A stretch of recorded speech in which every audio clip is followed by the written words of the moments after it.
The judgment hall of the alien council was cold and silent. Tall silver pillars reached up into the darkness, and strange blue lights glowed from the floor. The air smelled of metal and ozone. In the center of the room stood a single figure. A human named Daniel Kane. His hands were bound with glowing cuffs, and 2 alien guards stood behind him, their long rifles aimed at his back. The council members sat high above him in a circle, their seats made of shining black stone. They were not human. Their skin was pale gray, and their eyes were like molten gold. Each one wore the same expression, a look of disgust, as if Daniel was something they had scraped off their boots. At the far end, the High Chancellor spoke first. His voice was cold, without emotion. "Daniel Kane, you are accused of defying the orders of the Galactic Council, interfering with our operations, and showing aggression toward our patrol units. You have no right to speak in your defense. The Council has already decided your fate." Daniel's jaw tightened. His mouth was dry, but he forced himself to stand tall. "You never gave me a trial," he said. His voice echoed in the chamber. "You never even asked why I did what I did." The High Chancellor's golden eyes narrowed. "We do not need your reasons. You are human. Your kind is dangerous, stubborn, and refuses to obey. You are not worth the air you breathe in our galaxy." Some of the council members gave cruel smiles. Others simply stared, their faces as blank as statues. Daniel's heart pounded in his chest. He had known this day was coming, ever since the incident on the mining colony, when he had stopped alien soldiers from harming human workers. He had been marked as a troublemaker. The council hated anyone who stood up to them, and humans were already treated like second-class citizens in their empire. The High Chancellor leaned forward. "You will be transported to the planet Vorath." A whisper ran through the council chamber. Even Daniel's stomach dropped at the name Vorath. The Death World, a place of endless jungles, poisonous air, and creatures that could tear a man in half. No one survived there. Not even alien soldiers dared to step on its surface. "Without full battle armor, you cannot do this," Daniel said, his voice low but firm. "That's not justice. That's execution." The High Chancellor's lip curled into something that was almost a smile. "It is justice to us." The guards tightened their grip on Daniel's arms.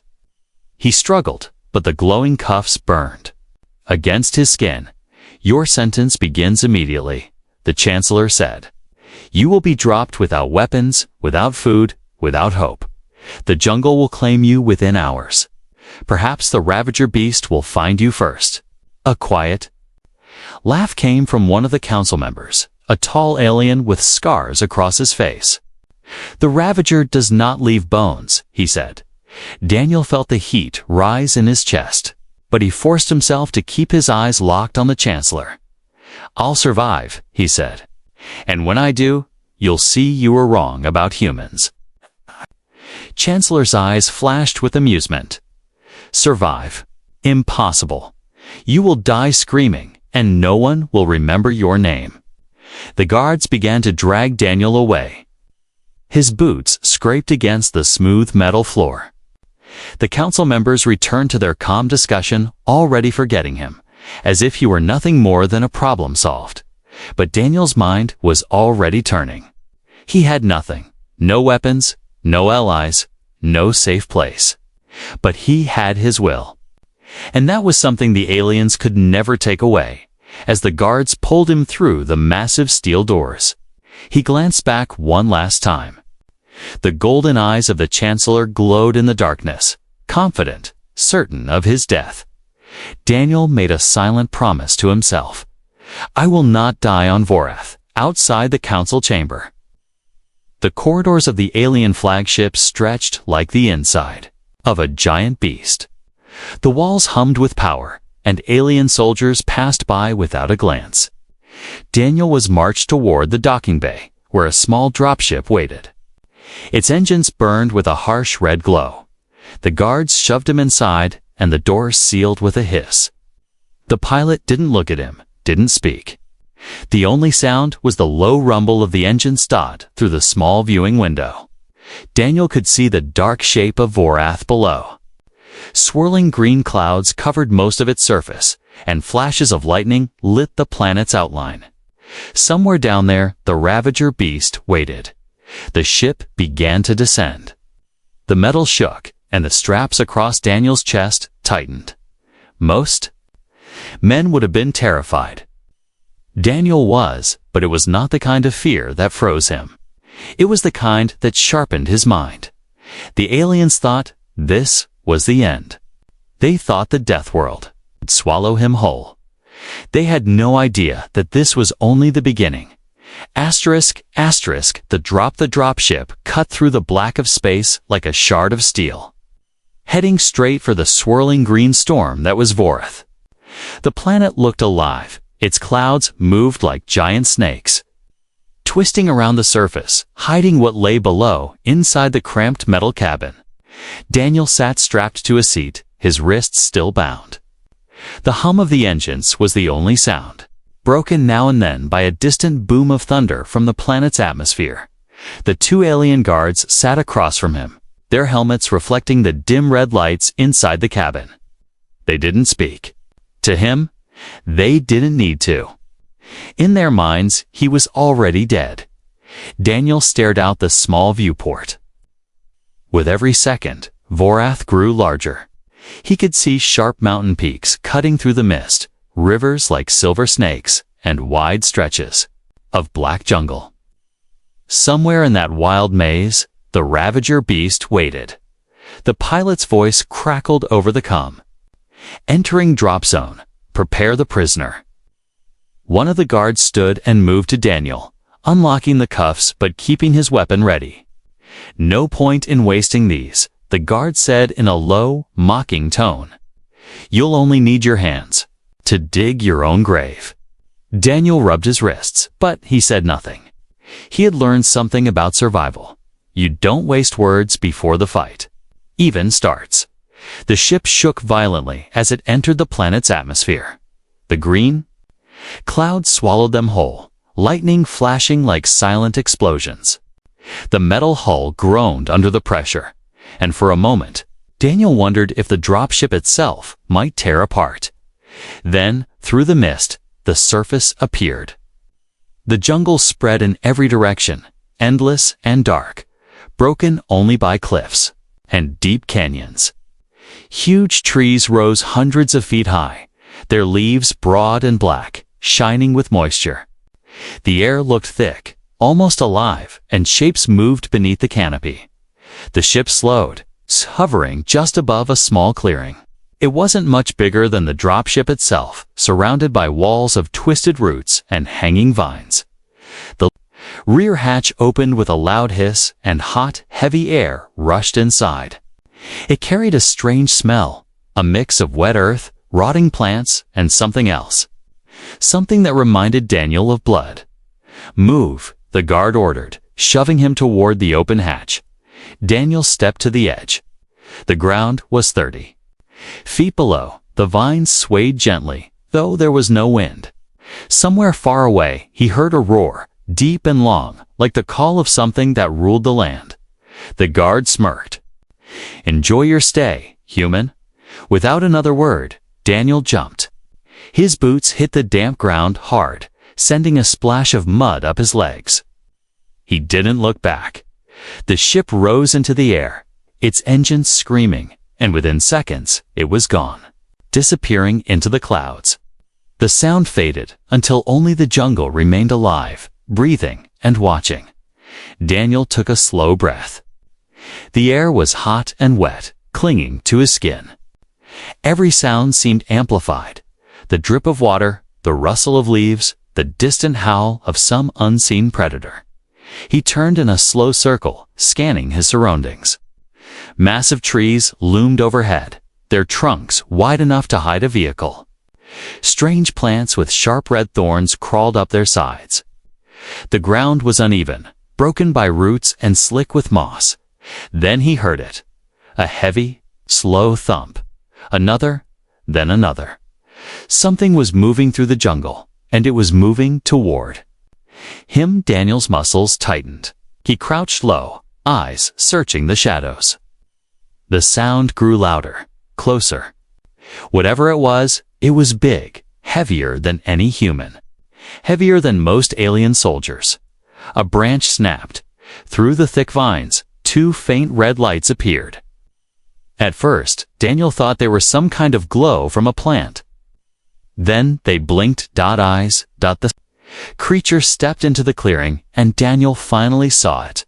Massive, armored scales across its shoulders, long claws that dug into the ground, and teeth like curved knives.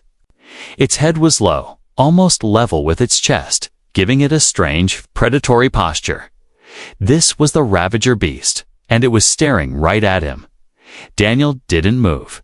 Every instinct screamed at him to run, but he knew that running would trigger the chase. Instead, he locked eyes with it, keeping his breathing steady. The beast tilted its head, studying him.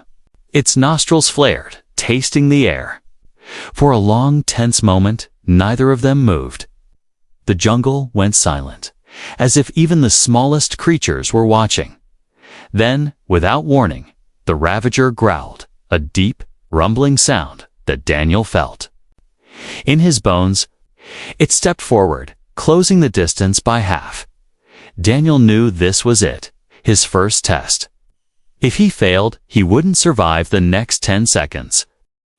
The first encounter the jungle was holding its breath. Every insect, every bird, every rustle of leaves, gone. Only the sound left was the low, rolling growl of the Ravager beast. Daniel stood in the small clearing, the wet mud soft under his boots. The hot air clung to his skin, thick and heavy, but all he felt was the pounding of his heart. The beast was close enough now that he could smell it, a sharp, metallic scent mixed with the sour musk of an apex predator. It stepped fully into the light. Up close, the Ravager was even more terrifying than the whispers of the alien council had suggested. Its black scales glistened like wet stone. Spines ran down its back, glowing faintly in the shadows. Each claw was as long as Daniel's hand, sharp enough to slice through bone. Its eyes, the color of burning coals, didn't blink. It didn't need to. The beast's head was low, angled slightly to the side, like a hunter sizing up prey. Its tail swayed slowly, a silent rhythm that spoke of patience and power. Daniel's mind raced. If he ran, it would catch him in seconds. If he attacked, he would be dead before he could land a blow. His only chance was to read the creature, to understand it before it made a move. The beast took one step forward. Mud squelched under its massive foot. Daniel's throat tightened in the back of his mind. A lesson from his survival training flashed. Predators don't waste energy. They watch, they measure, they test. So Daniel didn't move. He locked his eyes on the beast's glowing stare, and slowed his breathing. 1, 2, 3. The Ravager let out a short, sharp huff, almost a snort, and circled to the side, never breaking eye contact. The clearing suddenly felt too small. Every muscle in Daniel's body ached from the tension. The beast stopped and lowered its head even further, muscles bunching in its shoulders. Daniel knew that posture, the coil before the strike, and then it happened. A flash of movement. The Ravager lunge, a blur of black scales and snapping jaws. Daniel threw himself sideways, hitting the ground hard as claws ripped into the spot where he had been standing a heartbeat before. Mud exploded in all directions. He scrambled backward, his hands digging into the wet earth. The beast spun, fast for its size, and advanced again, this time slower. Almost curious, Daniel's pulse thundered in his ears. He reached down and grabbed the first thing his hand touched, a thick branch, slick with rainwater. It wasn't much, but it was something. The Ravager tilted its head again, as if studying the stick in his hand. Then it took another step forward. Daniel raised the branch like a spear and let out a loud spew. Sharp shout, not words, just sound. The noise echoed through the trees. The beast froze for half a second, its eyes narrowing. It didn't retreat. Instead, it gave a low, rumbling growl that sounded almost amused. Without warning, the Ravager turned and padded back toward the trees, its massive tail sweeping through the mud. At the edge of the clearing, it stopped, glanced back once, and then slipped into the shadows. Daniel was left alone, breathing hard, the branch still in his hand. But he knew he wasn't safe. That wasn't a retreat, it was the beginning. Somewhere out there, the Ravager was still watching. Asterisk, asterisk, the unexpected bond the first night on Vorath was endless. Daniel stayed awake, leaning against the thick root of a massive tree, gripping his makeshift branch like it was the only thing keeping him alive. The jungle was never silent. Every hour brought a new sound, the hiss of something slithering through wet leaves, the high-pitched scream of a bird-like predator, and somewhere, far away, the low, deep roar he now recognized. The Ruv gave it had left him in the clearing earlier, but Daniel could feel it. The same way you know a storm is coming even before the first cloud. The beast was still out there, watching, waiting. Day 1, the Watcher, dawn. The jungle glowed green under the rising sun. Mist curled between the trees like ghostly fingers. Daniel moved carefully, looking for water and something to eat. Every step sank into mud.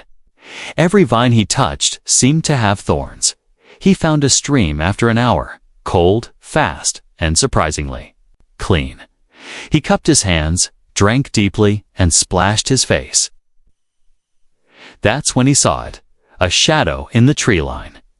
The Aragjert, it stood still, half hidden behind thick vines. Only its glowing eyes moved. It wasn't attacking, not yet. Daniel pretended not to see it, filling his hands with water again. If it wanted to test him, he would let it. Day 2, the offer hunger came fast. The plants looked dangerous, and Daniel knew eating the wrong thing could kill him quicker than claws. That's when he spotted a strange, fat, bird-like creature, perched low on a branch. He moved slowly, picked up a rock, and threw it with all his strength. The stone hit. The creature fell, thrashing in the mud. Daniel rushed forward, grabbed it, and snapped its neck quickly. Survival left no room for mercy. When he turned, the Ravager was there again. Closer this time, its eyes locked on the bird. In his hands, Daniel's heart hammered. Every part of him screamed to keep the food. But another thought crept in. What if I gave it to him? Slowly, Daniel crouched and placed the bird on the ground between them. Then he stepped back. The Ravager didn't move at first. Then, with one smooth motion, it padded forward, lowered its head, and snapped the bird up in its jaws. It chewed once, twice, and swallowed whole. It looked at him for a moment longer, a strange, unreadable look, then turned and vanished into the trees. Day 3, the storm, the sky darkened early. Clouds boiled above the jungle, and thunder rolled like drums of war. Rain came in sheets, turning the ground into rivers of mud. Daniel struggled to find shelter, but most of the jungle offered no protection. The rain was icy against his skin, stealing his warmth. By nightfall, he was shivering and exhausted. That's when he heard the snarl, not from the Ravager, something else. Through the rain, a smaller predator crept into view, its long mouth lined with jagged teeth. It was fast, faster than Daniel could run in the mud. It lunged, claws swiping. A black blur exploded from the side. The Ravager slammed into the smaller predator, sending it crashing into a tree. Its jaws closed around the creature's neck with a sickening crunch. The fight was over in seconds. Daniel stared, rain dripping from his hair. The Ravager dropped the dead predator, stepped closer to him, and, to his surprise, lay down. It was an unspoken message. "You are under my watch now."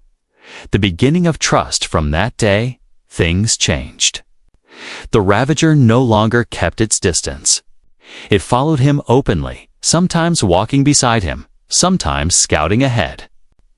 Daniel learned its sounds, the soft chuff that meant it had found water, the low growl that meant danger was near. He named it Shadowfang for the way it moved through the jungle without a sound, and for the black gleam of its deadly teeth. Daniel didn't know if the beast saw him as a partner, a pet, or simply a useful tool. But for the first time since being dropped on Vorath, he didn't feel alone, and deep inside, he knew this strange alliance was the key to his survival, and maybe his revenge. The training days on Vorath stopped feeling like days. Under the thick jungle canopy, the sun was only a dim glow above. And time was measured not in hours, but in hunger, danger, and the slow growth of trust. Shadowfang was no longer a shadow in the distance. He walked with Daniel now, a silent, living wall of muscle and teeth, always scanning the trees and undergrowth. The beast never strayed far. Daniel realized that while he had been learning to survive, Shadowfang had been watching him, testing him just as much as Daniel had been testing the beast. It was time to turn their fragile bond into something stronger. The first hunt together. One morning, Daniel spotted a herd of six-legged, deer-like creatures grazing in a clearing. Their skin shimmered like wet stone, and their ears twitched at every sound. Daniel crouched low, signaling to Shadowfang with a slow hand gesture. He had noticed something. When Daniel moved slowly, calmly, Shadowfang mirrored him. No sudden rush, no reckless attack. Daniel picked up a long, straight branch and used a sharp rock to carve one end into a crude spear. It wasn't perfect, but it would do. He glanced at Shadowfang. The beast was crouched too, eyes locked on the herd. Its muscles quivered with the urge to charge. Daniel pointed at one of the smaller creatures and whispered, "That one?" It was pointless to think Shadowfang understood his words, yet the beast's gaze shifted exactly to the target. With a silent nod to himself, Daniel made the first move. He crept forward, circling wide to cut off the creature's escape. Shadowfang did the opposite, slipping into the trees. When Daniel broke cover, the deer-like creature bolted right into Shadowfang's path. The beast exploded from the shadows, a blur of black scales. It was over in seconds. Daniel didn't celebrate. He simply stepped forward, took out his knife, and began cleaning the kiln. He cut off a portion and placed it in front of Shadowfang, who ate without growling, without baring his teeth. That was the moment Daniel knew they were no longer hunter and prey. They were partners. Learning the signals over the next weeks, Daniel learned the language of Shadowfang. A short, low rumble meant something is moving nearby. A long, sharp hiss meant predator ahead. A soft, almost purring chuff meant safe. Daniel used hand signals in return, a raised fist for stop, an open palm for stay, and a wave forward for go. Shadowfang learned faster than Daniel expected. Soon they could move through the jungle almost silently, avoiding the deadliest predators and finding the safest paths. Weapon crafting Vorath was a place of death, but death had tools. Daniel learned to shape bone into sharp blades, to weave vines into strong rope, and to use the hard shell of giant beetles as shields. Shadowfang became part of the process.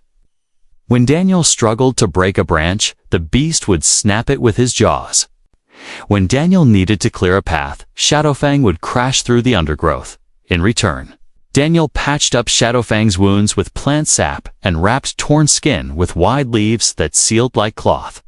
The first time he did it, Shadowfang growled low, but didn't bite, a sign of trust that could not be faked. Facing the Ravager's rival one afternoon, they heard a sound unlike anything before, a roar that shook the leaves from the trees. Shadowfang froze, ears forward, tail stiff. Through the trees came another beast, larger than Shadowfang, with scars across its face and one milky white eye. Daniel realized instantly this was not just another predator. This was Shadowfang's rival. The two beasts circled each other, muscles tense. Daniel could see the fight was inevitable. Shadowfang was strong, but the rival was heavier, more experienced. Daniel didn't wait. He shouted, waving his arms, throwing a rock to distract the beast turned toward him for just a moment, enough for Shadowfang to strike. The fight was brutal and short. Shadowfang tore the rival down with a final bone-snapping bite. Afterward, Shadowfang limped to Daniel, bleeding but victorious. Daniel patched him up with trembling hands, speaking softly. "You're not just a beast," he murmured. "You're my friend." From that day forward, the bond was unbreakable. They didn't just survive Vorath, they ruled it, and soon. Daniel knew they would leave it together. Asterisk, the return months had passed since the council abandoned Daniel on Vorath. Months of mud, blood, and survival. Months of learning the rhythm of the jungle and becoming part of it. Now, Danya Kane stood at the edge of the same clearing where they had left him to die, but he was not the same man.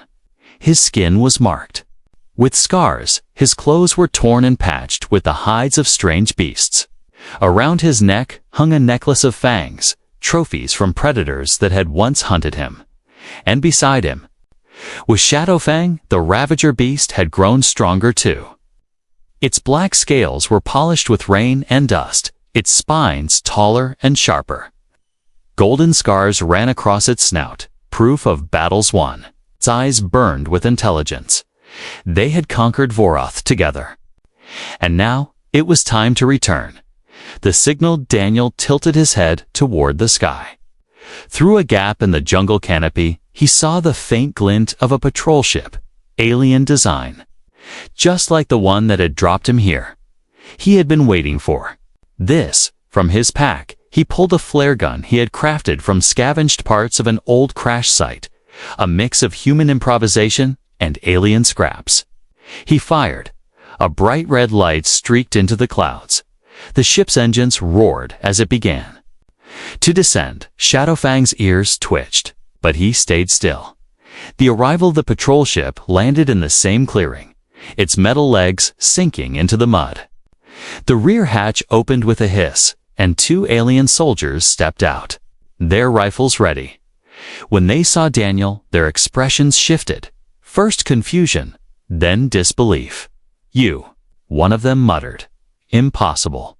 Daniel stepped forward, calmly, his hands at his sides. Behind him, Shadowfang emerged from the jungle, his massive body filling the clearing. The soldiers froze. One's hand shook on his rifle. "Call your council," Daniel said, his voice low and steady. "Tell them their prisoner wants to come home." The journey back the trip through space was silent. The soldiers didn't speak, too busy stealing glances at the beast that sat behind Daniel like a shadow carved from stone. Shadowfang didn't blink, didn't growl, but every time one of the soldiers moved, its tail swished slowly, a silent warning. When the ship finally docked at the council's station, Daniel stood first. Shadowfang followed, his claws clicking. Against the metal floor they were escorted through long, cold corridors, the same corridors where Daniel had been dragged in chains months ago. But this time, there were no cuffs. And this time, he wasn't alone. The council chamber, the chamber doors opened with a deep, metallic groan. The alien council sat in their circle of black stone just as before. The High Chancellor's golden eyes fixed on Daniel, a flicker of surprise quickly hidden. "You?" The Chancellor began slowly, "should not be alive." Daniel stepped forward, Shadowfang matching his pace. The beast's spines scraped the edge of the council platform, and a deep growl rolled through the air. Several council members leaned back instinctively. "You sent me to die," Daniel said, his voice carrying in the vast chamber. "Instead, I became the master of the one thing you feared most." The Chancellor's lip twitched. "And now? What do you want?" Daniel's gaze swept over them all. "I want you to remember something. Humans don't break. You put us in the dark, we adapt. You starve us, we hunt. You throw us to monsters." He gestured at Shadowfang. "We tame them." Silence fell. The council stared, their arrogance cracking. The Chancellor opened his mouth to speak, but Shadowfang let out a roar so powerful it rattled the pillars. Several council members flinched. One even dropped the data pad in his hands. Daniel smiled faintly. "Now," he said, "we're going to talk about the future. And this time, not the one at a disadvantage." The shock the Alien Council chamber was built to make outsiders feel small. The black stone pillars rose like towers, and the ceiling vanished into shadow.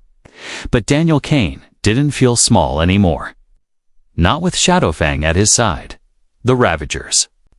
Massive frame filled the center of the room, muscles shifting under scales like living armor. His golden eyes scanned the chamber, reading every movement. The low hum in his chest wasn't a threat. Not yet. It was a warning. The council sat in silence, their golden eyes flicking from Daniel to the beast and back again. The High Chancellor tried to speak first, to regain control of the room. "You return here alive. And with this creature, why? For glory, for revenge." Daniel stepped forward, slow and steady, his boots echoing on the polished floor. "I came to remind you of something you've forgotten," he said. "Humans don't follow the rules you think they do. We're not predictable. You push us into the fire, we walk out carrying the flames." A murmur passed among the council members. The Chancellor's lips tightened. "You expect us to fear you because you survived." Daniel smiled faintly. "No, I expect you to respect me because I thrived." The beasts display without looking. At Shadowfang, Daniel gave a small, almost invisible gesture. The Ravager moved in 3 slow, heavy steps. He approached the Chancellor's platform. The alien guards aimed their weapons, but Shadowfang's roar stopped them cold. It was a sound like mountains breaking apart, like thunder inside your chest. The nearest guard stumbled backward, his weapon clattering to the floor. The Chancellor stayed seated, but his hands gripped the armrests tight enough to crack the stone. Shadowfang lowered his head, stopping just a meter from the Chancellor's seat. His eyes locked with the leader's, unblinking. The deal Daniel's voice cut through the tension. "Vorith is mine now. The Predators, their answer to me, or they stay out of my way. You can keep sending your enemies there, if you like. But you should know they won't survive, unless I decide they do." The Chancellor's jaw tightened. "And if we refuse your terms?" Daniel shrugged. "Then the next time you hear a roar like that, it won't be on Voroth, it'll be here." The silence that followed was heavy, charged. The council members exchanged glances, their cold arrogance replaced with something else, calculation and maybe fear. The turning point finally, the Chancellor spoke. "Very well. You have proven yourself worthy." Daniel didn't thank him. He simply turned, walking toward the great chamber doors with Shadowfang at his side. The beast's tail swept the floor, leaving a long scar in the polished stone as they reached the threshold. Daniel paused and looked back over his shoulder. "One more thing," he said. "The next human you think about throwing away, remember my name. Remember?" This day, Shadowfang gave one last rumbling growl, deep enough to vibrate the very floor. Before they stepped through the doors and out of sight, after Matha Council Chamber remained silent long after they were gone, the guards avoided each other's eyes. The High Chancellor sat perfectly still, but his grip on the armrests had left deep cracks in the stone. Outside, the wide docking bay, Daniel and Shadowfang boarded a small ship. The ramp closed, the engines hummed to life. Daniel stood by the cockpit window as the station grew smaller behind them. Vorath had given him scars. It had taken everything from him, but it had also given him something priceless: the beast at his side and the power to walk into the heart of his enemies and make them listen. He glanced at Shadowfang. Let's see where the galaxy takes us next. The Ravager gave a quiet, almost approving rumble, and together they vanished into the stars. The whisper of Wartha stars stretched endlessly before them, a sea of cold fire. Daniel sat in the pilot's seat, guiding the small ship through the quiet lanes of deep space. Shadowfang lay in the cargo bay, his breathing deep and slow. Like the hum of distant thunder, they had left the alien council behind. But Daniel knew better than to think the story was over. Power never sat quietly. Not for long. The transmission 3 days after leaving the station, the ship's comms panel flickered. A faint, static-filled voice came through. Not alien, not robotic. Human, Kane. If you're out there, we need you. Daniel froze. Humans didn't call for help lightly, not in this galaxy. He replayed the message twice. It was faint, the signal distorted, but one thing was clear. The voice belonged to Captain Mara Holt, an old ally from before the Council had branded him an enemy. Shadowfang's head lifted, ears twitching as if he could hear the desperation in the voice. Daniel leaned back in his chair. Looks like trouble found us faster than I expected. The map. He pulled up the ship's star map. The signal had come from the Ranthor Belt, a cluster of asteroid colonies on the edge of alien-controlled space. It was a lawless zone. Miners, traders, smugglers, and predators far worse than Shadowfang. Rumors said the Alien Council used the belt as a testing ground for new weapons. Daniel could almost feel the trap waiting for him. And yet, humans were there. His people, the unwelcome. Welcome. By the time they reached the Ranthor Belt, Daniel's ship was low on fuel. The closest station was little more than a cluster of rusted metal shells welded together. Its docking bay smelled of oil and fear. The moment Daniel stepped onto the platform, eyes followed him, some curious, some hostile. Shadowfang patted at his side, his presence parting the crowd like a blade through cloth. A grizzled miner approached, keeping his eyes on the beast. You're the one they call the Death World survivor. Daniel raised an eyebrow. Word travels fast. The miner nodded toward the deeper tunnels.